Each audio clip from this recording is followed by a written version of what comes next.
La Ventana de Ourense, espacio patrocinado e impulsado por el Polígono Virtual de Galicia. La Ventana de Ourense. Cadena Ser. Seguimos na Ventana de Ourense cando son as 7:23 da tarde. Saúdos de Álvaro Rodríguez e de Miguel del Río na mesa do son. Grazas pola súa compañía, benvidos se acaban de incorporar. Hoxe, no noso espazo dedicado ao mundo da empresa, contamos unha vez máis coa compañía de Xosé González do Polígono Virtual de Galicia. Moi boa tarde. Boa tarde. E acompáñanos tamén de empresa Equity, David García. Moi boa tarde. Hola, boa tarde. Con quenes imos a falar da problemática da legislación que compete aos traballadores autónomos. Invitamos os nosos ointes a unirse a esta charla a través do noso Twitter, @laventanaou, @pvgalicia, e tamén se queren a través dos teléfonos 988 22 12 63 e 988 22 03 15, porque o caso dos autónomos é sangrante, sobre todo se miramos fora das nosas fronteras. Sí, certo. Estábamos, de feito, agora, antes de entrar ao estudio, estábamos vendo as comparativas e vemos que en España estánse a pagar 260 euros mensuais, un autónomo, digamos, que teña unha cotización base. En Reino Unido paganse entre 13,58 euros fixos anuais. En países como podría ser Francia non se paga nada o primeiro ano, e a partir dese primeiro ano é en porcentaxe variable sobre os ingresos. En Holanda, por exemplo, son 50 euros anuais. Xa non falamos de Portugal, que tampouco é nada, etc, non? Dicir, hoxe leixos de falar tamén de tema de equity, que é un exemplo claro. Creemos que ao mellor para poder fomentar ese comercio, para poder facer que as empresas tamén evolucionen e demais, sería importante ver, fixarse noutros países que fomentan o autoemprego, recortando precisamente ese tipo de tasas ou de custes de seguros sociais que para moitos emprendedores na súa fase inicial, inda que sea subvencionado, inda que teña unha serie de axudas, non son axudas efímeras, é dicir, duran X tempo, non todo o mundo pode acceder a elas e demais, non? Entón, antes de retomar e de seguir falando do tema de autónomos, gustaríame que nos comentara un poquinho a súa experiencia él, de como empezaron, por que se constituíron dese xeito, creo que son unha sociedade cooperativa, non? Sí, efectivamente. E ademais, que me digades un pouquiño cal é a vosa experiencia, se vos houbera axudado ter unha cuota cero, por exemplo, sí, tal. Contanos un pouquiño. Bueno, en primeiro lugar, teño que decir que, bueno, é unha idea brillante o tema de que de Francia, de que só se pague 50 euros 0 euros o primer ano. Correcto. E despois en función dos ingresos, un porcentaxe en función dos ingresos. É unha idea moi brillante. Dado que o autónomo, para un emprendedor que non dispón de moitos recursos, é fastidiado. Nós tuvemos que ser unha cooperativa, simplemente por unha razón. Queríamos ser 3 socios e non había unha posibilidade de ser SL e ter a cuota reducida de autónomo. É algo que o goberno, pois non sei, ten que aplicarse ou facer unha reforma ou algo ten que facer aí. Ten unha asignatura pendiente. Entón tivemos que facer cooperativa. O malo da cooperativa é que mínimo son 3 socios. Entón, claro, se tes 3 socios un máis, estás cuberto. Correcto. E podes apoiarte na lei de emprendedores e ter esa cuota reducida de autónomo. Pero se non eres 3 socios, non pode ser cooperativa. Entón, unha empresa que se queira montar, como pode ser 2 socios, e queiran beneficiarse porque non teñen moitos recursos da lei de emprendedores, desa cuota reducida autónoma, non poden, se non son 3, non poden coller a cooperativa, que é a única forma xurídica que lle deixa aproveitarse da cuota de emprendedores. Entón, se só fosen 2 socios, cal é esa fórmula a que teñen que recurrir? A única fórmula que che queda é constituirte como SL, por exemplo, e tes que pagar un mínimo de 260 euros nada máis empezar. Claro. Sen ningún tipo de ingresos, sen empezar a vender siquera. Correcto. 260 euros xa de gastos fixos mensuales, efectivamente. Claro, eso quizás non, seguro. De feito, Álvaro ahora vai nos comentar porque ten unha nutrida información ao respecto. Si é certo que todos algunha vez emprendemos, non? É dicir, de ti, nos, Álvaro algún día, e demais.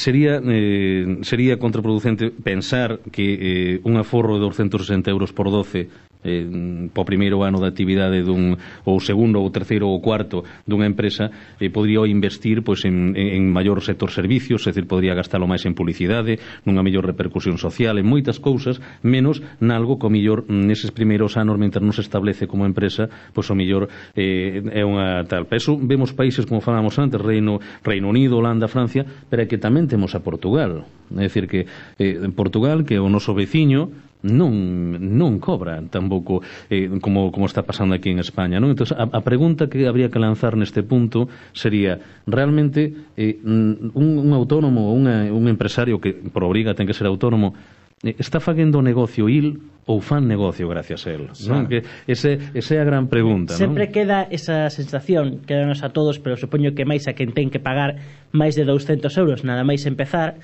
de que alguén estase a facer rico co seu traballo. Sí, máis que rico, a mellor cando vemos, non, como se destiñan, non? Claro, tú imagínate, acabas de empezar e tes unha cuota de 260 euros por 12. Tú ese diñeiro velo como unha pérdida. Estás pagando e non lle vas quitar fruto a corto plazo de nada. É un diñeiro que tú, para empezar, tes un montón de situacións e de outros posibles gastos en que invertilo mellor. Son posibles inversións, 260 euros por 12. Como, por exemplo, podría ser un local. É dicir, que é unha das cousas que faláramos algunha vez, incluso con vos, nas instalacións do Polígono Alameda, falábamos moitas veces, non? Unha das veces decíamos que a dificultade que había de ter un acceso a unhas oficiñas ou unhas instalacións. Sendo Ourense todavía unha cidade que é moi tradicional e que a mellor para unha empresa sempre ter un sitio onde se poida ir e coñecer ou ver, que moitos tratos aún síguense firmando, síguense facendo en persoa. Cal é o alugueiro que vos quereríades ou consideraríais que, por exemplo, pon negocio como a vos, o que logo nos vas a explicar cal é, porque de feito puxémolo nas redes sociais, porque moita xente preguntarase a que se adican, non? Que non tuvemos a sorte de velos no congreso, pois xo sabemos, o teu compañero fixe unha exposición brillante e demais. Sí que me gustaría saber, desde o punto de vista dun emprendedor de raza como sodes vos e demais, para vos, que sería ese custe de alugueiro asumible para un local, ou que faríades vos para poder, ou que lle diríades vos aos rexedores para que dixeran, oye, pois mira, imos vos poñer unhas instalacións, imos poñer tal, deberíades fazer isto para que empresas como a nosa poderan desarrollarse. Que pedirías se puderas a nivel de local estruturas? Claro, hombre, eu o que pediría que, claro, que teña unha cuota moi reducida. Neste caso, nós estamos no CIE, un centro de iniciativas empresariais que pertence ao Concello de Ourense, e que a verdad que teño que felicitalos porque ha sido unha moi boa idea. Nos agora mesmo estás pagando 180 euros por ter un cubículo, é dicir, un nido de empresa, unha oficina, con todos os gastos incluídos. É un precio subvencionado, tú pagas unha parte do que estás a utilizar por un período de 3 anos que pode ser prorrogable en situacións excepcionais a 2 anos máis, é dicir, ata 5 anos. Claro, aquí as autoridades teñen que facer, eles queren fomentar o emprego, pero parece que só lo dicen de palabra, logo nos actos non hai. O Acoto Autónomo é un dos exemplos. Outro exemplo é unha oficina. Se nos vamos a buscar unha oficina a pé de calle, nos vemos que nos pode custar entre mínimo 300 euros para arriba, máis gastos, internet, máis luz, máis comunidade, máis auga. Podemos poner uns 600, 700 tranquilamente ao mes. Máis autónomo.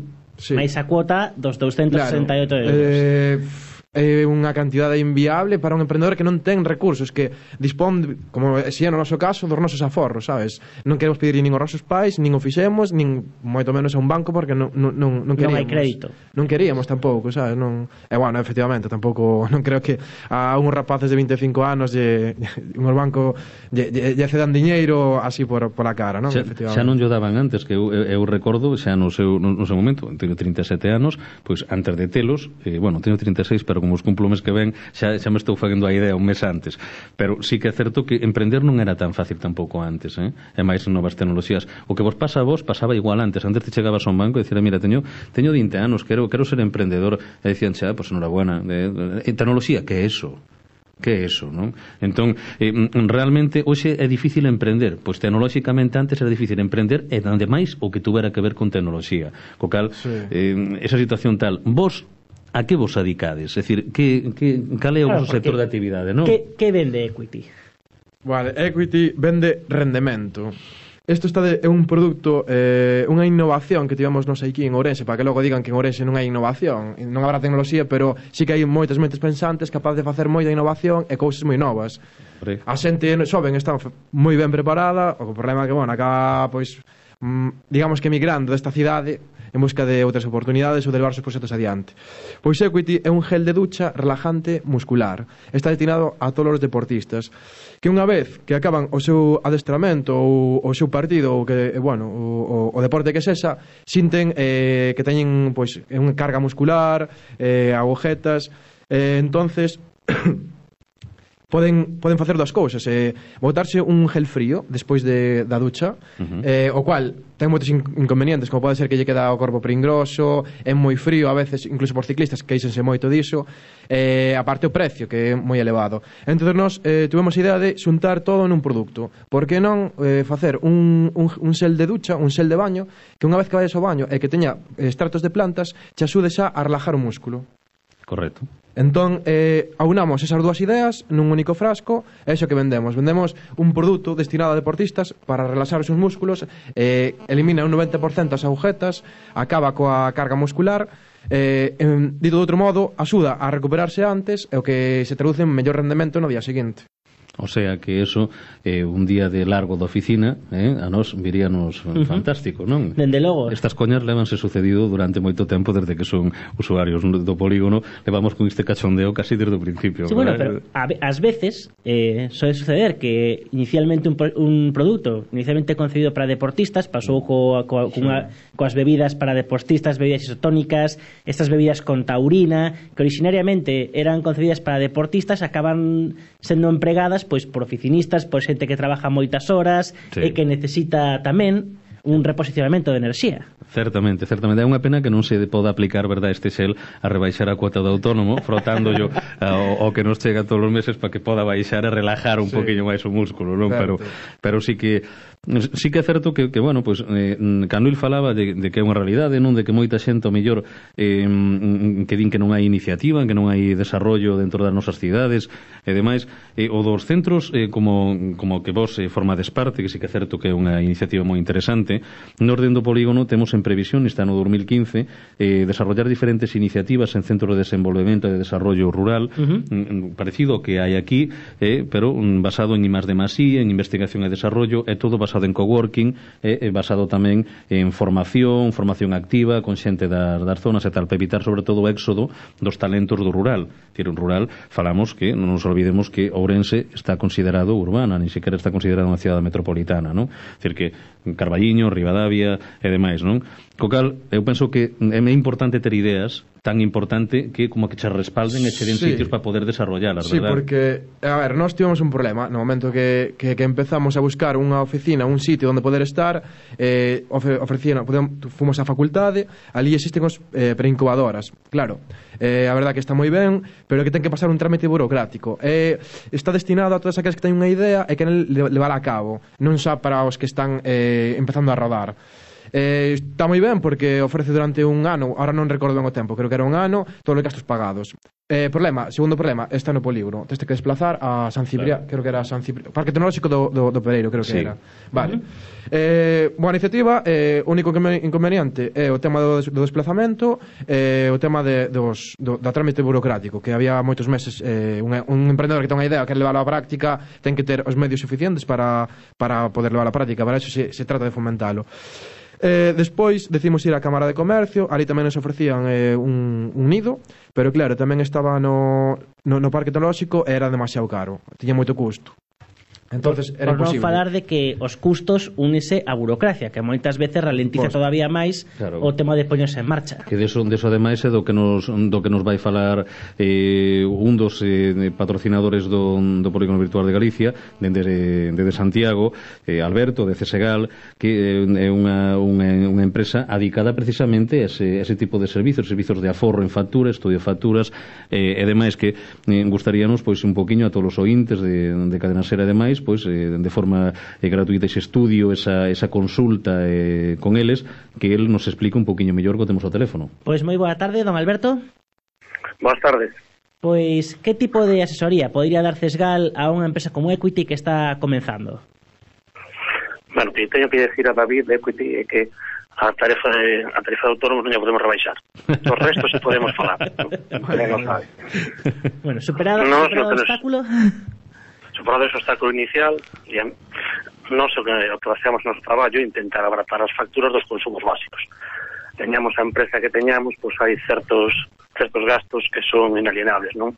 Tema de luz, posible gas canalizado, telefonía, seguros, xestoría, distintos proveedores, e é un pouco de nos movemos, non? Tratamos de facer estudios personalizados en base a convenios que temos con varios distribuidores, comercializadoras e consultores, e buscar a mellor tarifa posible, abaratar esa factura todo o que poidamos, e a partir de ademais controlala e supervisala para garantizar ese aforro que a nosa man chega ao cliente. E esa é a nosa labor. Estamos nun tempo de que todas as empresas falan de que os ingresos disminuyen, pois se os ingresos disminuyen, habrá que conter tamén o gasto máximo posible, non? Para que ese equilibrio de ingreso e gasto sexa o máis real e o máis asumible posible parte das empresas. E como antes falaban aí Xos e David, efectivamente, os clientes acuden aos bancos a pedir un crédito, pero normalmente veñen a resposta de non, mirarémolo, quizás, tal vez, a ver si... E a empresa ten que seguir para adiante, e os recibos siguen chegando e os gastos vanse acumulando, entón ese é o noso nicho de mercado en que intentamos traballar para que a empresa, polo menos no tema de gastos, sexa o máis competitiva posible. E con canta xente están traballando agora mesmo? Pois nós temos en plantilla directa, somos 6 persoas, e logo nos basamos moito en eso, acordos externos, que a maior posibilidade de abanico real para que unha factura dun cliente chegue a nós, poder pasala e filtrala por todas esas posibilidades, e ir de volta ao cliente con ese estudio de aforro no que tratar de darlle 2, 3, 4, 5 ou 6 posibilidades de mellora sempre que seja posible, que os contratos o permitan e que naturalmente logo haxe unha aceptación do cliente ou a viabilidade da nosa proposta. É un pouco o que nos facemos, tratar de ter o maior número posible de alianzas externas para poder abordar o mercado da maneira mellor posible e que o cliente poida logo finalmente elexir, non? Moitas veces aforrarnos simplemente unha cuestión de cargos, algo fundamental. Pois, don Alberto, moitísimas grazas por intervir na Ventana de Ourense e a mellor das sortes a Cesgal. Gracias, un saúdo a todos. Grazas tamén a David García, a maior das sortes con Equity, e agardamos que moi pronto todos os clubes deportivos desta cidade pois esténse a duchar con vos. Eso traballamos. Polo menos metafóricamente. Eso traballamos, para que te dicen por natural. Gracias, José González e os ointes. De Cálogo. La Ventana de Ourense, espacio patrocinado e impulsado por el Polígono Virtual de Galicia.